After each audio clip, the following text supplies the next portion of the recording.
히브리서 11장 17절에서 19절.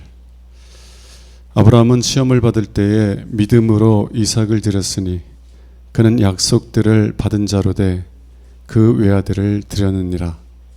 그에게 이미 말씀하시기를 내 자손이라 칭할 자는 이삭으로 말미암으리라 하셨으니 그가 하나님이 능히 이삭을 죽은 자 가운데서 다시 살리실 줄로 생각한지라.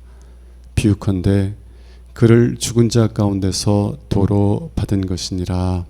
아멘. 우리는 지난 시간에 참된 믿음은 하나님께서 약속하신 것을 원하고 바라고 사모한다 라는 것을 말씀을 드렸습니다. 하나님께서 우리에게 하늘의 영광을 약속해 주셨는데요, 정말 하나님께서 약속하신 그 약속을 믿으면 우리의 마음이 그것을 바라고 사모하게 된다는 거예요. 우리의 자녀들에게 부모님이 너 공부 열심히 하면 아빠가 엄마가 이런 좋은 것을 줄 거야. 애들이 그 약속을 믿으면 어떻게 해요? 그거 받기 위해서라도 공부 막 열심히 하잖아요. 근데 아빠 엄마를 안 믿어. 그럼 어떻게 돼요? 에이 뻥이야, 뭘 줘. 안 믿으면 그것을 바라거나 사모하지 않는 것입니다. 여러분, 하나님께서 약속하신 것을 우리가 신뢰하면 그 아름다움에 우리가 끌려가게 돼 있어요. 그것을 바라고, 그것을 원하고, 그것을 사모하고. 왜 아브라함과 이삭과 야곱이 그 땅에 정착할 수 있었음에도 불구하고 일평생 천막에 살면서 나그네 인생을 살았어요? 그 이유는 하나님께서 약속한 본향을, 더 나은 본향을 사모했기 때문인 줄로 믿습니다. 네, 참된 믿음은 하나님께서 약속한 것을 사모하게 해요. 자, 오늘 말씀부터는 이 믿음의 외적인 모습을 보여줍니다. 하나님께서 약속하신 것을 사모하는 것은 내적인 거예요. 우리 안에서 일어나는 것인데 믿음의 외적인 모습들도 있습니다. 그것은 하나님께서 말씀하실 때, 명령하실 때 그 말씀을 순종한다는 거예요. 하나님을 믿는 참된 믿음은요, 하나님의 말씀에 순종한다는 것입니다. 외적인 것보다 내적인 것이 더 중요하죠. 왜냐하면 하나님을 사랑하는 마음이 없음에도 불구하고 하나님을 사랑하는 것처럼 행동할 수 있어요, 없어요? 경건하지 않은데 경건한 척 행동할 수 있어요, 없어요? 왜? 그 경건한 것처럼 보여서 나에게 주어지는 이익이 있기 때문에 경건하지 않은데도 경건한 척 하는 경우가 있다는 것입니다. 더 중요한 것은 우리 안 사람이에요. 내 안에 있는 모습입니다. 하나님은 우리의 외적인 거 보지 않으신다고 그랬어요. 우리의 속을 보십니다. 우리의 마음을 보세요. 그래서 이제 종종 이제 나이 많으신 권사님들 이렇게 신방 가서 이야기를 나눠보면 내 교회도 가고 싶고 봉사도 하고 싶고 한데 몸이 안 따라주고 또 이제는 물질적인 여유도 없고 그래서 막 미안하고 죄송하고 막 하나님께 그렇다는 거예요. 그럼 제가 뭐라고 그래요? 그런 믿음 없는 소리 하지 말라고. 하나님은 권사님의 중심을 보신다고, 권사님의 마음을 보신다고. 여러분, 정말 하고 싶어도 할 수 없을 때가 있어요, 없어요? 많아요. 마음은 원인데 환경이 따라주지 않아서 안 되는 경우들이 많이 있어요. 그렇다고 그래서 하나님은 너 그거 나한테 안 바쳤어? 너 그거 헌신하지 않았어? 라고 말하는 분이 아니라는 거예요. 하나님은 뭘 보세요? 내 마음 보시는 거예요. 우리의 내면이 훨씬 더 중요해요. 그리고 이 내면으로부터 우리가 정말 하나님의 말씀을 신뢰하는 마음을 가지고 있으면 이 마음으로부터 순종이라는 열매가 맺히게 되는 줄로 믿습니다. 오늘 말씀은 참된 믿음은 어떠한 순종이라는 열매를 맺게 되는지에 대해서 아브라함의 예를 통해서 말하고 있는 거예요. 자, 오늘 말씀 다시 한번 봅시다. 17절. 아브라함은 시험을 받을 때에 믿음으로 이삭을 드렸으니 그는 약속들을 받은 자로 돼 그 외아들을 드렸느니라. 그 외아들이 누구예요? 100세 때 낳은 이삭. 얼마나 소중한 아들이에요. 그리고 이때는요, 사라 때문에 여종 하갈과 그 여종의 아들인 이스마엘을 쫓아낸 때예요. 이제는 이삭밖에 없어. 근데 하나님께서 어느 날 아브라함에게 뭐라고 명령하시냐면, 네가 사랑하는 자, 네 아들 이삭을 내가 너에게 가르쳐 줄 땅에 가서 나에게 번제로 바치라 라고 말합니다. 번제 뭔지 아시죠? 각을 떠서 불로 온전히 태워서 하나님께 바치는 게 번제거든요. 아니, 하나님께서 주실 때는 언제고 이제 와서 번제로 바치라고 그래요. 그것도 그냥 죽는 것이 아니라, 번제는요, 번제로 바치라고 하는 것은 아브라함 네가 아들을 잡아서 나에게 바치라는 거예요. 어떻게 그럴 수가 있어요? 그런데 아브라함은 이삭을 드렸어요, 안 드렸어요? 드렸어요. 물론 그 번제로 드리려고 이삭을 잡으려고 했을 때 하늘로부터 하나님의 말씀이 임하셔서 임해서 네 아들에게 손을 대지 말라 하나님께서 막으셨지만, 이미 그는 마음으로도 행동으로도 이삭을 하나님께 드렸다는 것입니다. 저 여러분들에게 물어보고 싶은 게 있어요. 여러분들에게 가장 소중한 게 뭐예요? 다른 거 다 놓더라도 이것만은 놓을 수 없습니다 하는 게 있어요, 사람마다. 그게 뭐예요? 어떤 분에게는 자신의 생명일 수도 있고, 어떤 분에게는 자신의 건강일 수도 있고, 어떤 분에게는 자기 자식일 수도 있고, 어떤 분에게는 명예일 수도 있고, 정말 내가 끝까지 놓을 수 없는 것이 무엇인지를 알 수 있는 방법은요, 그걸 잃어버렸을 때 반응해요. 하나님께서 때때로요, 우리에게 시험을 주세요. 아브라함에게 주셨던 것 같은 시험을 주세요. 내가 정말 사랑하는 것을 잃어버릴 수밖에 없는 그런 시험의 때를 주세요. 여러분 어떻게 반응하세요? 그럴 때.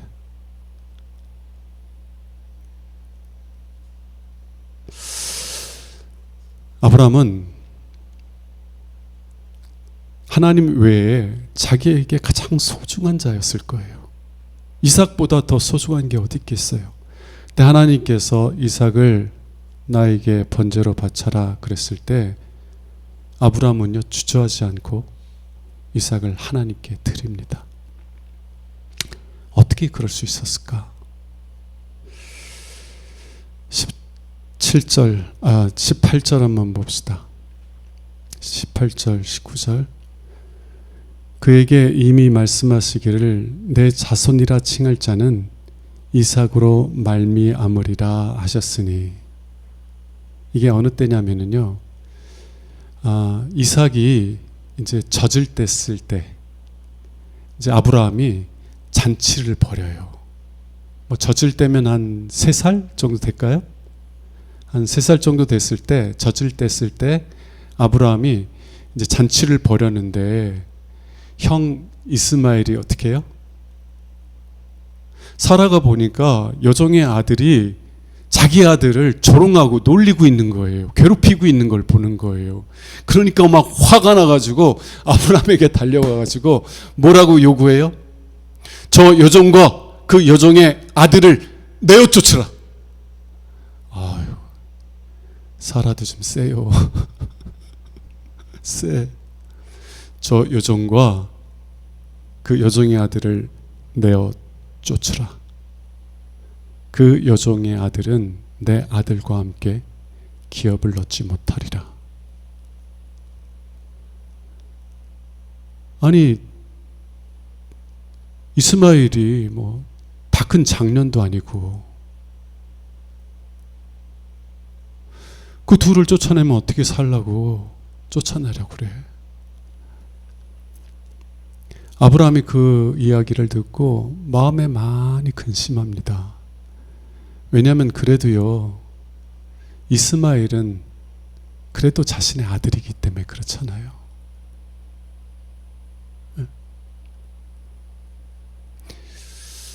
그래서 심히 근심하고 있는데 하나님 뭐라고 하시냐면, 근심하지 말고 사라가 말한 대로 하라고. 여종과 여종의 아들을 사라의 말대로 내어 보내라 라고 하면서 뭐라고 말씀하시냐면, 이삭으로 말미암는 자라야 내 씨라 일컬음을 받으리라. 오늘 그 말씀을 18절에서 이야기하고 있는 거예요. 하나님께서 그에게, 아브라함에게 이미 말씀해 주셨어요. 이미 한 지금으로부터 십몇 년 전에 하나님께서 이미 아브라함에게 말씀하셨는데, 무슨 말씀이냐면 내 자손으로 칭할 자는 이삭으로 말미암으리라는 거예요. 자, 하나님께서 이삭을 번제로 드리라고 그래요. 그를 죽이라고 그래요. 그럼 이 약속이 이루어질 수 있어요, 없어요? 없어요. 아니, 죽은 자를 통해 가지고 어떻게 그 아브라함의 후손, 아브라함의 자손인 예수 그리스도께서 오실 수 있어요? 못 오지. 그런데 하나님께서 이삭을 번제로 드리라고 말씀하시기 십몇 년 전에 이삭으로 말미암는 자, 내가 너에게 약속한 후손, 내가 너에게 말한 내 자손, 그 자손을 통하여 천하 만민이 복을 받으리라고 말했던 그 자손은 이삭을 통해서 올 것이다 라고 말씀을 하셨다는 거예요. 그러면 아브라함이 생각할 때 어떤 결론을 얻게 돼요? 그게 19절 말씀이에요. 그가 하나님이 능히 이삭을 죽은 자 가운데서 다시 살리실 줄로 생각한지라. 아브라함은요, 하나님의 말씀대로 이삭을 죽여서 하나님께 번제로 드릴 거예요. 그런데 하나님은 그 죽은 이삭을 죽은 자 가운데서 다시 살리실 거예요. 왜 그래요? 왜냐하면 하나님께서 십몇 년 전에 이미 뭐라고 말씀해 주셨어요? 내 자손은 이삭을 통해서 올 것이라고 약속해 주셨기 때문에 그래요. 그러므로 하나님 명령대로 내가 이삭을 번제로 드릴지라도 하나님은 그를 살리셔서 약속하신 대로 그 이삭을 통해서 그 자손이 오게 하실 것이라는 것을 신뢰했다는 것입니다. 자, 이 말씀을 통해서 두 가지를 짧게 말씀드리길 원합니다. 첫 번째는요, 아브라함은 하나님께서 약속하신 것은 반드시 지키시는 신실하신 분이요, 또 약속하신 것을 반드시 이루실 수 있는 능력이 있는 분인 줄을 알았다는 거예요. 하나님께서요, 그 믿음을 아브라함에게 어떻게 주셨냐면 100세가 되었을 때, 다시 말해서 자기 몸이 죽은 것 같고 아내 사라의 몸도 죽은 것 같아서 더 이상 자녀를 출산할 수 없는 그런 상태에 이르렀을 때 하나님께서는 약속한 것을 이루셨어요? 안 이루셨어요? 하나님께서 아브라함에게 어떤 믿음을 주길 원하셨어요?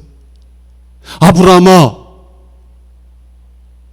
너의 하나님 나 여호와는 죽은 자를 살리고 없는 것에서 있는 것을 부르는 하나님이야.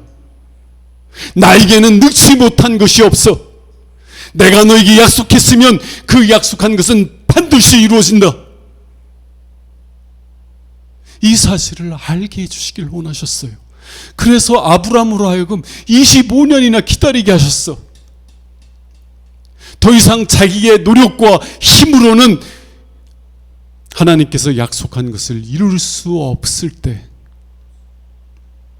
이제는 하나님께서 약속하셔도 에이 하나님 말도 안 돼요.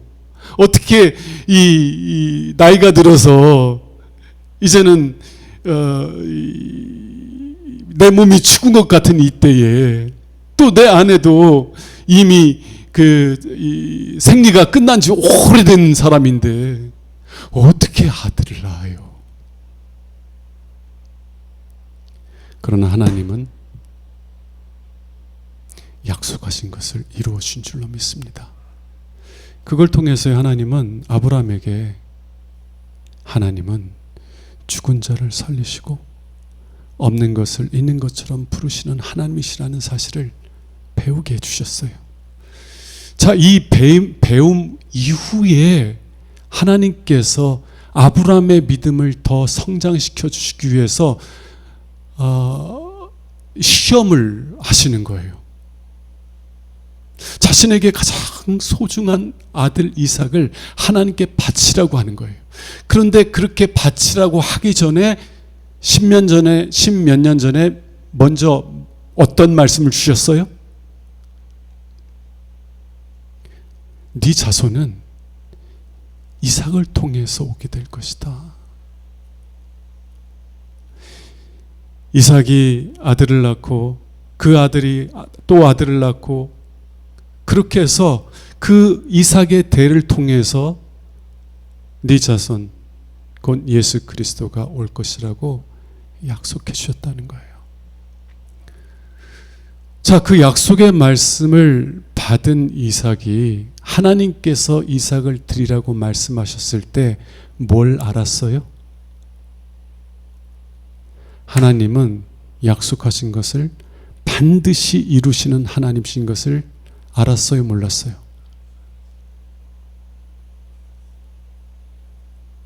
하나님은 이삭을 통해서 내 자손을 보내주신다고 약속하셨어. 그래서 하나님께서 이삭을 번제로 바치라고 해도, 내가 그를 죽여서 하나님께 드릴지라도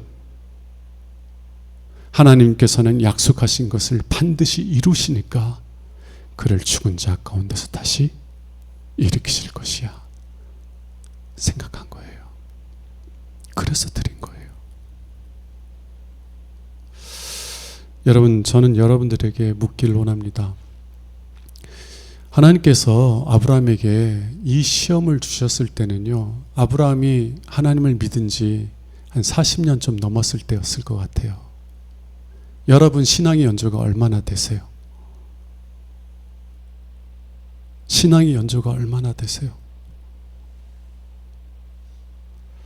여러분은 아브라함처럼 하나님이 약속하신 것을 반드시 이루시는 분이라는 사실을 아십니까?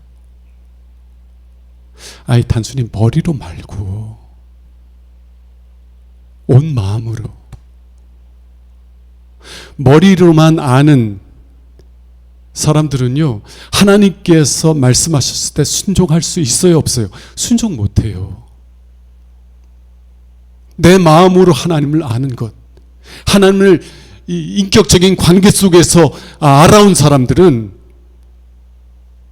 하나님이 약속하신 것을 반드시 이루시는 분이라는 사실을 아는 분들은 하나님께서 명령하실 때 순종한다는 거예요. 여러분, 하나님 아세요? 사무엘상에 가보면 엘리의 두 아들 있죠. 엘리의 두 아들 홈리와 비느하스. 그 홈리와 비느하스가 아버지를 뒤이어서 제사장이 되었습니다. 요즘 말로 하면은요, 아버지가 은퇴를 하니까 아들들이 그 아버지의 교회를 물려받아서 목회하는 거랑 똑같아요. 자, 그러면 홈리와 비느하스는 신학 교육을 받았을까요? 안 받았을까요? 제사장이 되기 위해서 요구되는 기본적인 것들이 있어요. 제사장은 단순히 하나님께 예물을 드리고 제사를 드리는 것만이 아니라 백성들에게 무엇이 깨끗하고 무엇이 부정한지를 가르치는 재판관 역할을 하는 사람들이에요. 그래서 하나님의 율법의 말씀을 잘 알아야 돼요. 요즘 이제 목사가 되고자 하는 분들이 신학교에 가서 예배학도 배우고 신약신학, 구약신학 다 배우잖아요. 뭐 되려고? 목사로서 섬기려고. 홈리와 비느하스도요, 그런 신학교육을 잘 받았을 거예요. 근데 성경에 하나님께서 그들을 한마디로 평가하세요.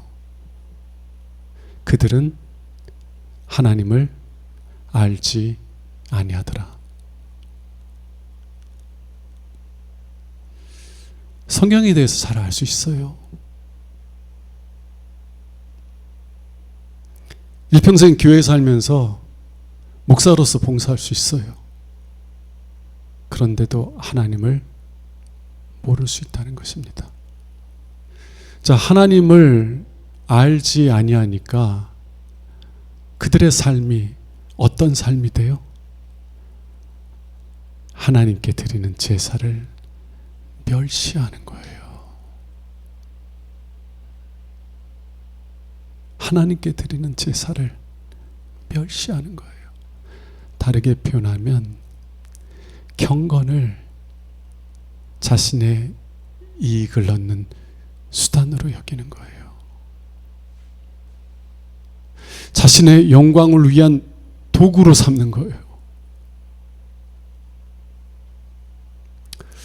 그런데 반대로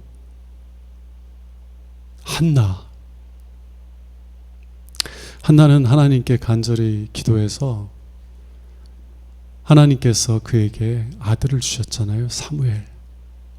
그런데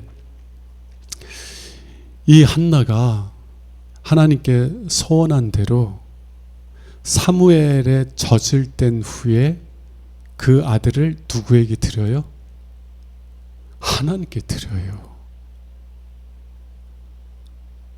사무엘을 고향에서 데리고 와가지고 집에서 데려와서 엘리 밑에서 하나님을 섬기는 사람으로 일평생 살아가도록 그 아들을 드렸어요. 여러분, 그 아들이 어떤 아들인데? 그 아들을 하나님께 드려요. 아이, 집에서 이제 젖대가지고 한 서너 살밖에 안 되는, 눈에 넣어도 안 아프는 그 아들을 그 먼 집에서 끌고 와가지고 엘리 제사장 휘하에 놓고 다시 집으로 돌아가서 사느냐고요. 그럴 수 있었던 이유는 딱 한 가지예요.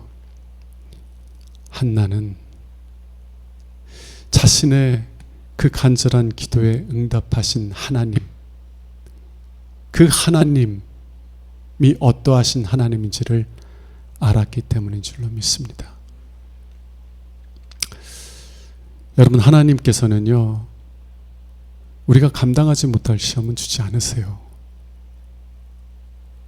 아무리 죽을 것 같아도 내가 감당할 수 있으니까 주는 거야. 하나님께서 그 시험, 그 연단을 주시는 목적이 뭐예요? 그 시험을 통해서 하나님이 누구이신지를 알아가게 하시기 위한 것인 줄로 믿습니다. 하나님께서 우리를 시험을 통해서 우리의 믿음을 성장하기 원하실 때 그 시험을 허비해서는 안 돼요. 그 시험을 통해서 반드시 하나님께서 주시고자 하는 교훈을 배워야만 해요. 하나님은 죽은 자를 살리시고 없는 것을 있는 것으로 부르시는 하나님이신 것을 믿어야 돼요. 배워야 돼요. 그래야 하나님을 경외하는 삶을 살아갈 수 있게 되는 줄로 믿습니다. 제가 근래에 하나님께서 주시는 교훈을 받고는 하나님 앞에서 참 많이 울었습니다. 지난날에 그 어려움들을 통해서 하나님께서 주시는 교훈을 배웠다고 생각했거든요. 근데 아직도 못 배웠더라고. 아직도 못 배웠어요.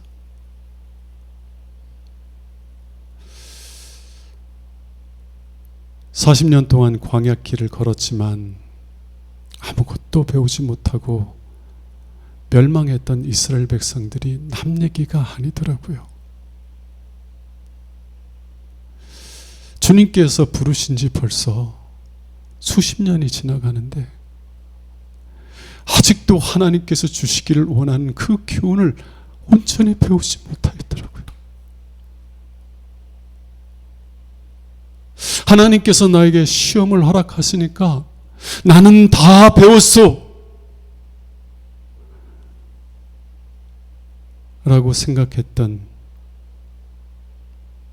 그 교만이 드러나고요. 아직도 내가 하나님께 주시는 교훈을 온전히 배우지 못했구나 라는 깨달음을 갖게 되고 하나님 앞에서 또 많이 울었습니다. 하나님 불쌍히 여겨주세요. 하나님 불쌍히 여겨주세요.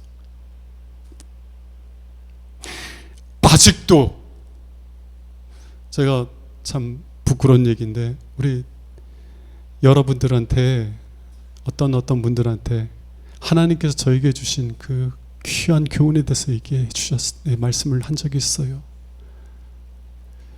참 어려운 고난을 통해서 내가 배운 교훈 중에 가장 중요한 교훈은 내가 옳은 것이 아니라 하나님이 옳다. 그거 배웠다. 그런데 부끄럽게도요, 또 내가 옳다고 주장하고 있더라고. 또 내가 옳다고 판단하고 있더라고.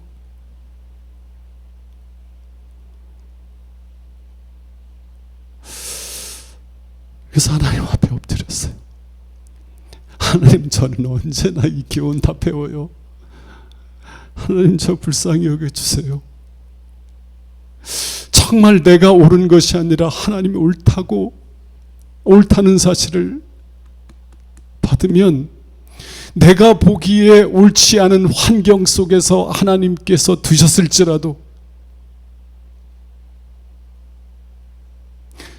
내가 억울하게 느끼는 환경 가운데 하나님께서 두셨을지라도 잠잠하게 돼요. 마치 내가 옳은 것처럼 분노하고 마치 내가 정의로운 것처럼 남들을 판단하고 정죄하는 것이 아니라, 주여, 주께서 아십니다. 제 마음이 어떤지 저도 잘 몰라요. 오직 주님만 아십니다. 주님만 옳습니다. 하나님, 이 답답하고 힘든 상황 헛되지 않게 하시고 하나님의 뜻이 이루어지게 하옵소서. 겸손한 마음으로 하나님 앞에 엎드리게 될 텐데 아직 못 배워가지고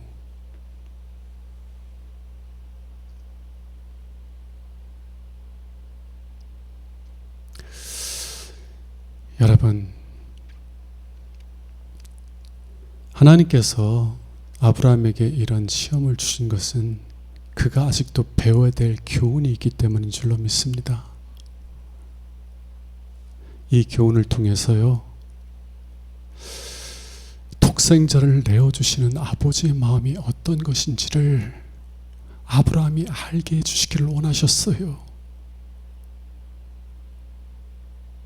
하나님께서 이삭을 바치라고 한 그 모리아산은 2000년 후에 하나님의 아들 예수 그리스도께서 번제로 드려질 곳이었어요.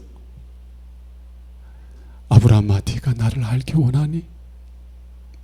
아브라함아, 네가 나의 마음 깊은 곳으로 들어와 보길 원하니? 나의 깊은 마음을 나누며 동행하는 벗이 되길 원하니?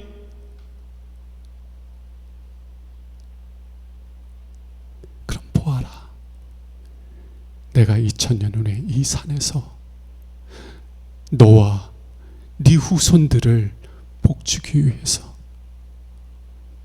하나밖에 없는 내 아들을 번제로 내어줄 것이다.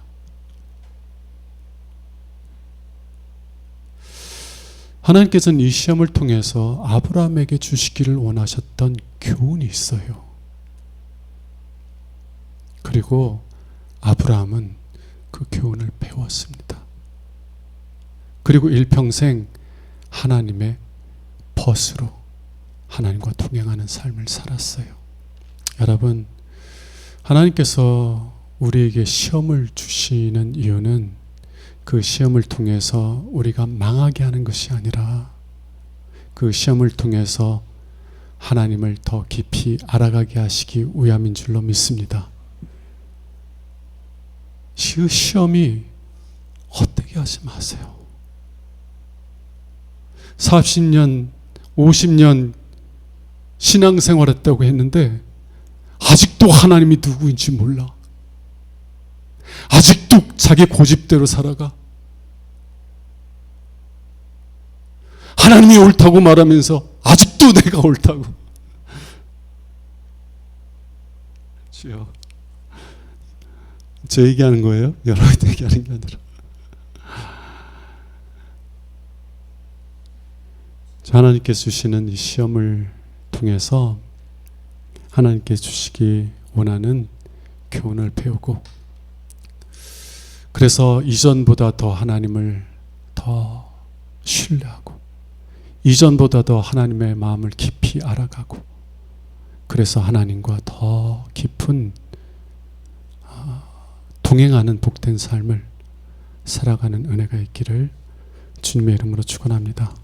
우리 찬송합시다.